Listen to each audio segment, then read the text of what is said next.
উফ, এত বেলা হয়ে গেল, এদিকে বৃষ্টি থামার কোনো লক্ষণ দেখছি না। কি যে করি। এই বৃষ্টিতে আজও তোমার রাজসভায় যেতে দেরি হয়ে যাবে গো। দেরি সে তো রোজই হয়। আগে দেখো রাজসভায় যেতে পারি কি না। যা বৃষ্টি হচ্ছে, এই বৃষ্টিতে যেতে গেলে যে পুরো ভিজে যাব, আর ভিজে গেলেই অসুখে পড়বো। তখন এই তোমাকে এই আমার সেবা করতে হবে বলে দিলাম। মরণ, সে তো আমার রোজই তোমার সেবা করতে হয় গো। রোজ রান্না করো, ধুতি কেচে দাও, এগুলো কি সেবা নয়? যত সব। আমি বলছি বৃষ্টি ধরলে তবে যাবে। বৃষ্টি থামবে বলে মনে হয় না। না, আমার আজ রাজসভায় যাওয়াও হবে না। এত কামাই করলে না, এবার তোমার চাকরি যাবে। তোমার আর কি, যত সমস্যা তো আমার। কি হলো গো? বাড়ি ভেঙে গেল গো।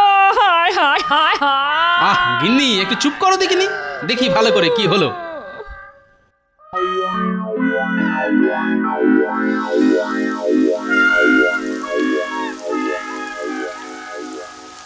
কি গো, তুমি আবার দাঁড়িয়ে ভিজছো কেন গো? এক্ষুনি ঢুকে এসো বলছি।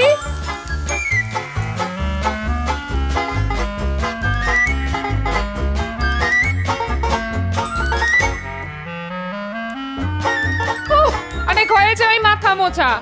ওই কখানি চুল, তাতে অত মুছলে সেগুলো যাবে। বলি এবার কি করবে? বৃষ্টিটা একটু কমলো বলে মনে হচ্ছে না, কিন্তু আবার জোরে বৃষ্টি এলে পুরো বাড়িটাই ভেঙে পড়বে, এ আমি বলে দিলাম। হ্যাঁ না না, এখন আমি বাড়ি সারাতে পারবো না। তার পারবে কেন?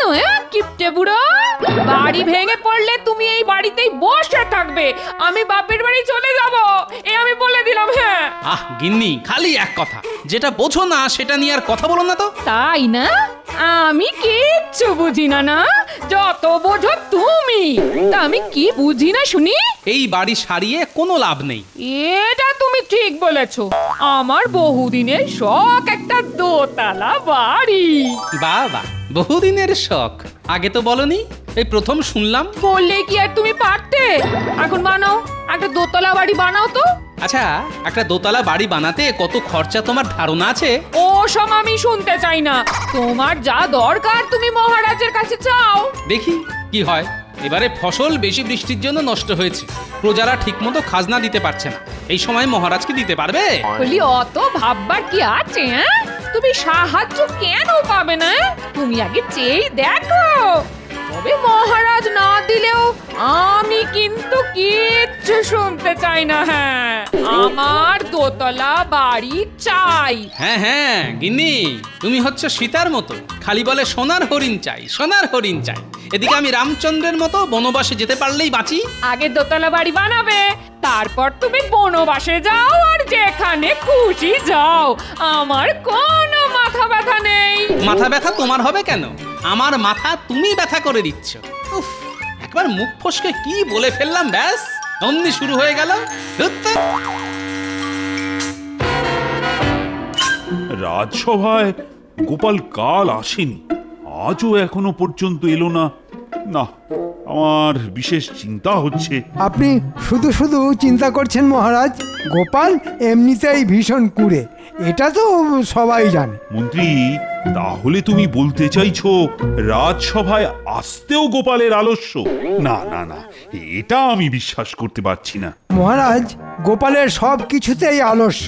আমি একটার পর একটা উদাহরণ আপনাকে দিতে পারি। তা কিরকম শুনি? আপনি যখন কোনো সমস্যার কথা বলেন, তখন আমরা সবাই কত রকম আলোচনা করি, কিন্তু গোপাল প্রায় চুপ করে থাকে। আমি এই ব্যাপারে গোপালকে জিজ্ঞাসা করেছিলাম।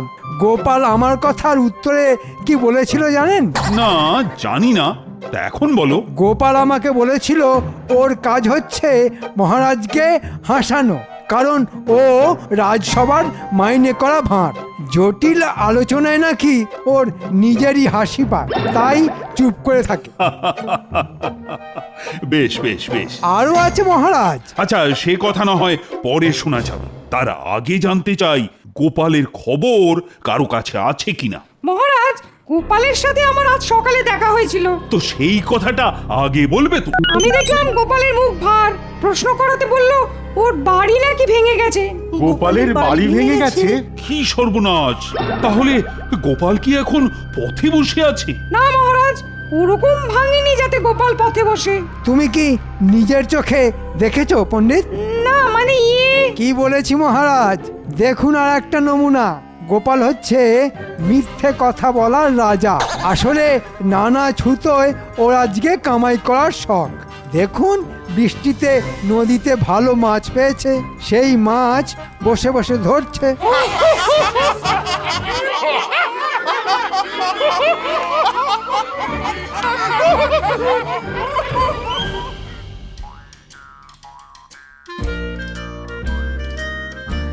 না, আজকে দেরি হয়ে গেল। মহারাজের থেকে ঠিক কতটা সাহায্য চাইবো সেই হিসাব নিকাশ করতেই বেলা হয়ে গেল। সাবধানের মান নেই মহারাজ, দেখবেন গোপাল এসেই ওর বাড়ি ভাঙার কথা বলে সাহায্য চাইবে। আহা, আগে গোপালকে আসতে দাও। তবে মহারাজ, গোপালের কুষ্ঠিতে কিন্তু আমি বাড়ি ভাঙার লক্ষণ দেখতে পাচ্ছি। আমার মনে হয় কথাটা মিথ্যে নয়, তবে এও দেখতে পাচ্ছি গোপালের কুষ্ঠিতে। আপনি বরং মহারাজের কুষ্টি নিয়ে ভাবলে আমাদের এই কৃষ্ণনগরের উন্নতি হয়। মন্ত্রী, এসেছে, গোপাল এসেছে। এই তো গোপাল। নিজের জায়গায় বসো গোপাল। মহারাজ, একটা কথা বলি।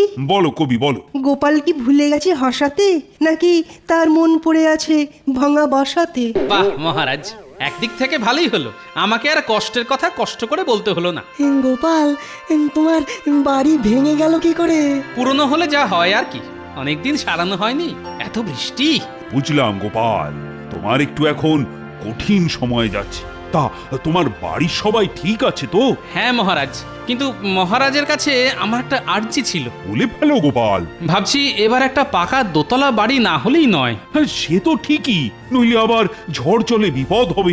মহারাজ, আমার কাছে একটা দোতলা বাড়ি বানাবার মতো অর্থ নেই, তাই যদি আপনি কিছু সাহায্য করেন তাহলে এই মরশুমে আমার বাড়িটা হয়ে যায়। কি সর্বনাশ! গোপাল, তোমার হলো কি? তুমি মহারাজের কাছে সাহায্য চাইছো সামান্য একটা বাড়ির জন্যে? মন্ত্রী মশাই, একটা বাড়ি কখনো সামান্য হতে পারে কি? নিশ্চয় গোপাল, যেখানে রাজ্যের প্রজারা ঠিকমতো খেতে পাচ্ছে না কারণ ফসল নষ্ট হয়েছে, সেখানে তোমার বাড়ির জন্যে মহারাজ কি সাহায্য করতে পারেন? গোপাল একটা দরকারি চেয়েছে, আর এটুকু সাহায্য আমরা রাজকোষ থেকে তো করতেই পারি। না মহারাজ, রাজকোষের অবস্থা খুব খারাপ। আমি খাজাঞ্চিকে এক্ষুনি ডেকে আনছি, যদি আপনি অনুমতি করেন। ঠিক আছে, ঠিক আছে মন্ত্রী, তুমি খাজাঞ্চিকে ডেকে পাঠাও। মহারাজ, খাজাঞ্চি নেই, ওকে বাইরে থেকে আমি ডেকে আনছি।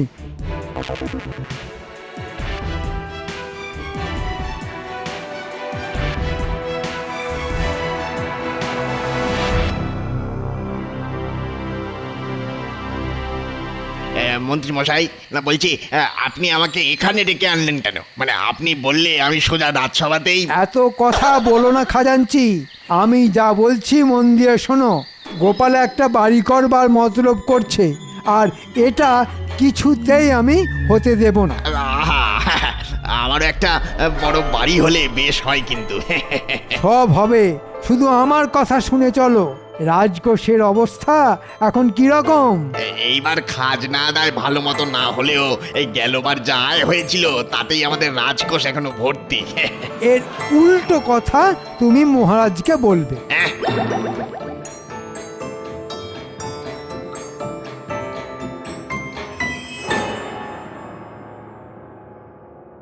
মন্ত্রী, তোমার অনেক দেরি হলো যে। মহারাজ, আমি খাজাঞ্চিকে খুঁজেই পাচ্ছিলাম না। খাজাঞ্চি ওর বাড়িতে ছিল না।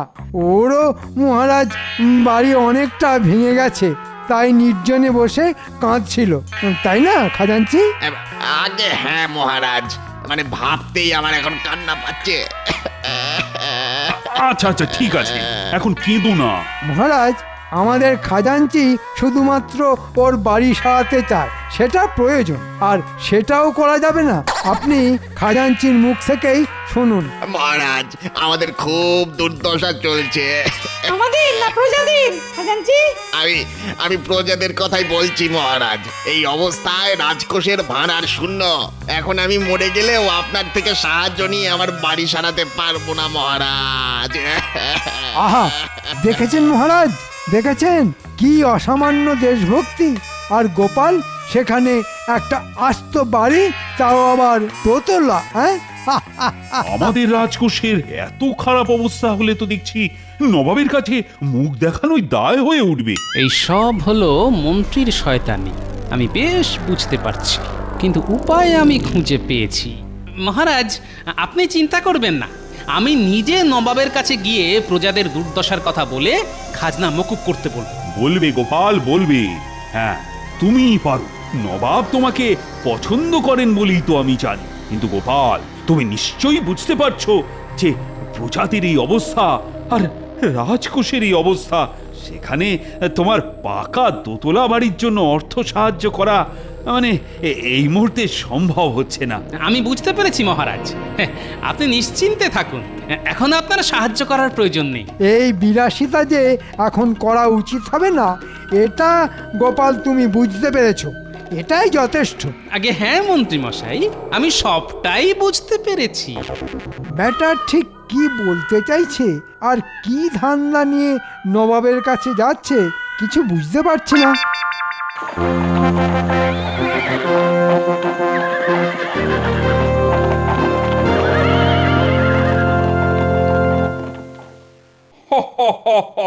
গোপাল, তোমাদের রাজা কৃষ্ণচন্দ্রের এমন অবস্থা যে তোমার একটা বাড়ি করার জন্য সাহায্য করতে পারছে না। আগে নবাব বাহাদুর, কি বলবো, আপনি নিশ্চয়ই জানেন কৃষ্ণনগরে কি পরিমাণ বৃষ্টি হয়েছে, প্রায় বন্যার অবস্থা।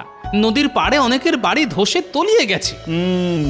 দুদিন পরে আমার এই মাটির বাড়িও নদীর বুকে তলিয়ে যাবে, তাই বাড়িটা করা খুব প্রয়োজন। গোপাল, তোমাকে তো আমি বহুদিন আগেই আমার দরবারে চেয়েছিলাম। তোমার মতন একজন রসিক লোকের আমার খুব প্রয়োজন। তুমি আর তোমার গিন্নি এই মুর্শিদাবাদে এসে থাকতে পারো। আগে তা হয় না নবাব বাহাদুর, কৃষ্ণনগরের সঙ্গে আমার আত্মার টান, আমার সবকিছু তো ওখানেই কিনা। আর তুমি কি না মুর্শিদাবাদে এসেছো নবাবের কাছে বাড়ি তৈরির সাহায্য প্রার্থনা নিয়ে? আমি অনেক আশা নিয়েই এসেছি নবাব বাহাদুর। তোমাকে সাহায্য আমি করতেই পারি, কিন্তু কেন করব সেটাই হলো আসল কথা। ঠিক বলেছেন হুজুর, আসল কথা হলো আমরা কেন সাহায্য করব? তোমাকে দিয়ে আমাদের কোনো উপকার কবে হয়েছে বলো? নবাব বাহাদুর, আপনি যা কিছু করবেন সেটা আমাকে ভালোবেসেই করবেন, এটাই আমার আশা। আমি জানি আপনি আমাকে নিরাশ করবেন না। বেশ, আপনার কাছে আরেকটি আর্জি আছে। আবার কি? আপনি নিশ্চয়ই বুঝতে পারছেন কৃষ্ণনগর এখন খাজনা দেবার জায়গায় নেই। বাহ, খাজনা মুকুব করতে হবে, তোমার বাড়ি করতে হবে, আর কত কি চাই তোমাদের? নবাব বাহাদুর, চাওয়ার কি কোনো শেষ আছে? তবে অন্য উপায় দেখি না যে। ঠিক আছে, ঠিক আছে, খাজনা মুকুব। আমি খবর পেয়েছি এইবার সত্যিই ফসল নষ্ট হয়েছে। একই সাথে আমার বাড়িও নষ্ট হয়েছে। তোমার একটা দোতলা বাড়ি চাই, কিন্তু গোপাল, তোমার তো বয়স হয়েছে, দোতলা বাড়ি নিয়ে কি করবে? সিঁড়ি ভেঙে উঠতে নামতে হাঁপ ধরে যাবে। আমারই হয়, আর তোমার বয়সের তো কোনো ঠিক ঠিকানা নেই। না নবাব বাহাদুর, আমার দোতলা বাড়ি চাই, সেই জন্যই আমি এত দূর চলে এসেছি। এমনি এমনি তো হবে না গোপাল, তোমার একটু বুদ্ধি খরচা করতে হবে। আমি দেখতে চাই তোমার বুদ্ধির ধার এখনো আছে নাকি সেখানে মরচে পড়েছে। যদি মরচে পড়তে দেখি তাহলে বুঝবো তুমি সত্যিকারের বুড়ো হয়েছো। কিন্তু কোনো কিছু নয় গোপাল, কোনো কিছু নয়। সত্যিকারের বুড়ো হলে তোমার আর দোতলা বাড়ি হবে না। তা নবাব সাহেব, আমাকে কি করতে হবে? তুমি যদি সিঁড়ি বা মই ছাড়া আমার দোতলা মহলের একেবারে ওপরে উঠতে পারো, তবেই একমাত্র তুমি তোমার বাড়ি করার জন্য সাহায্য পাবে। তুমি করে দেখাও, আর কোনো কথা নয়। বেশ, তাই হবে। আমি সিঁড়ি বা মই ছাড়া আপনার দোতলা মহলে উঠে যাব। এ কি, তোমার কি পাখির মতো ডানা গজাবে নাকি? আপনি প্রস্তুত থাকুন নবাব সাহেব, ওই দোতলা মহল থেকে আপনি আমার গলার স্বর খুব শিগগিরই শুনতে পাবেন। বেশ, আমি তোমার গলার স্বর শোনার অপেক্ষায় রইলাম।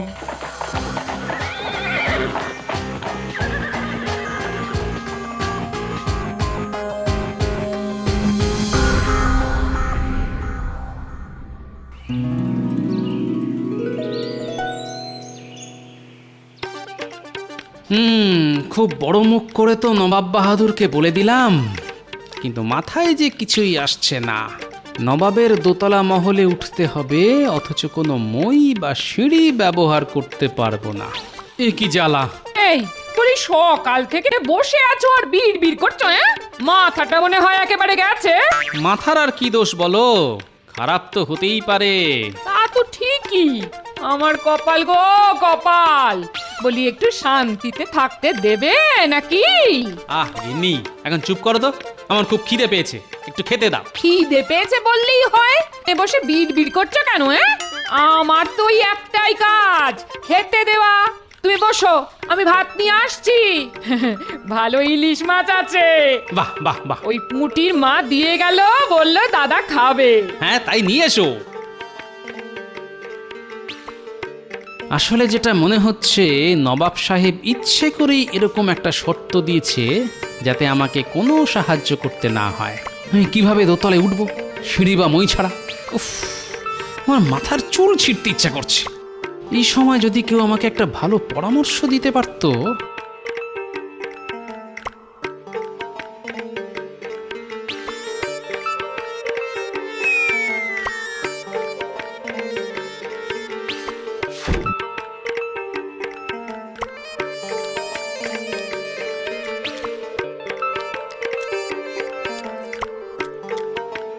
আরো একটা মাছ দাও দেখি, আর কয়েক হাতা ভাত দাও। বাবা, লোকের মুখে শুনি বয়সকালে খাওয়া কমে যায়, এর দেখি উল্টো। যতদিন যাচ্ছে তত খাওয়া বাড়ছে, বেড়েই যাচ্ছে। খেতে হবে না, কত চিন্তা আর পরিশ্রম বলো তো আমার। পরিশ্রম করলেই আমার খিদে বেড়ে যায়, বুঝলে? কি ছাইপাঁশ বসে বসে চিন্তা করছো আর বলছো কিনা পরিশ্রম করছো, হ্যাঁ? তোমার কোনো কাজ নেই, সারাদিন ঝুড়ি ঝুড়ি খাও আর হাতির মতো ভুঁড়ি বাড়াও। কি বললে গিন্নি? হাতি? বাহ গিন্নি, তোমার জবাব নেই। আমলো যা, হাতির কথা শুনে এত আনন্দ হলো কেন, হ্যাঁ? ভীমরতি একেই বলে। ওর নাম কি মাহুত? নাম ওর চঞ্চল, কিন্তু কিন্তু ও খুব শান্ত হাতি, যা বলি তাই শোনে। বাহ, তাহলে তো বেশ। এই শোনো, মুর্শিদাবাদ যেতে হবে, বুঝলে? অনেকটা দূরের পথ। তা তোমার চঞ্চল শান্ত থাকবে তো? আগে উপযুক্ত পারিশ্রমিক পেলে চঞ্চল শান্ত থাকবেই। হ্যাঁ হ্যাঁ, বুঝেছি বুঝেছি। আগে চলো, ঠিক মতো থাকলে পারিশ্রমিক নিয়ে চিন্তা করতে হবে না। আজ্ঞে হুজুর, যথা আজ্ঞা।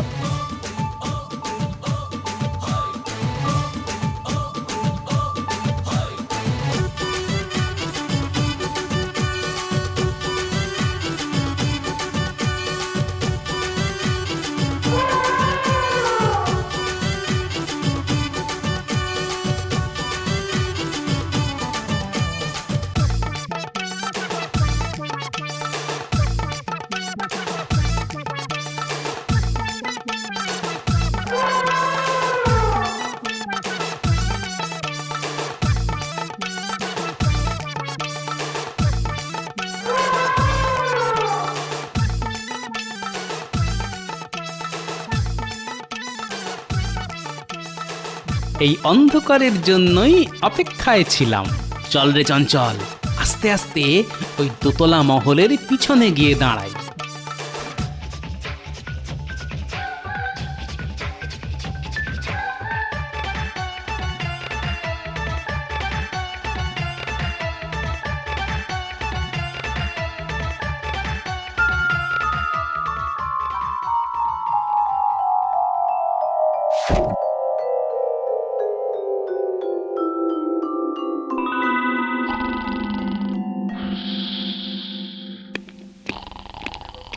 সুপ্রভাত নবাব বাহাদুর।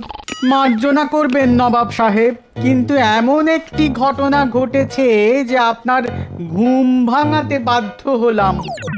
কি ঘটনা উজির? আমাদের এই দোতলা মহলের বারান্দায় গোপালকে দেখা গেছে। হ্যাঁ, সে কি? কি করে? সিঁড়ির সামনে তো প্রহরী, তোমরা কি ঠিক দেখেছো? আমি নিজের চোখে দেখিনি, তবে গোপাল যদি উঠেও থাকে, কোনো সিঁড়ি বা মই ছাড়া উঠেছে। কি করে সম্ভব?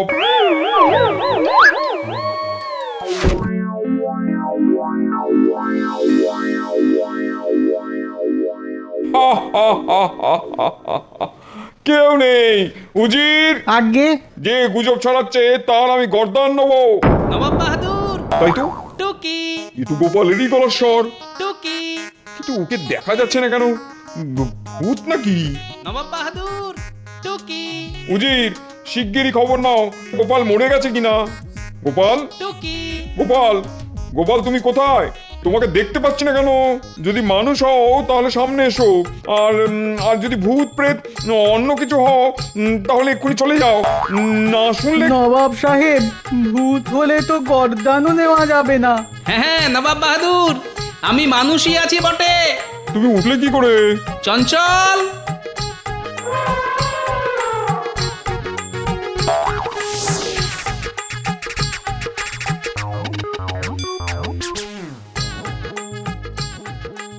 এই দেখুন নবাব সাহেব, এই আমার সিঁড়ি, এই আমার মই।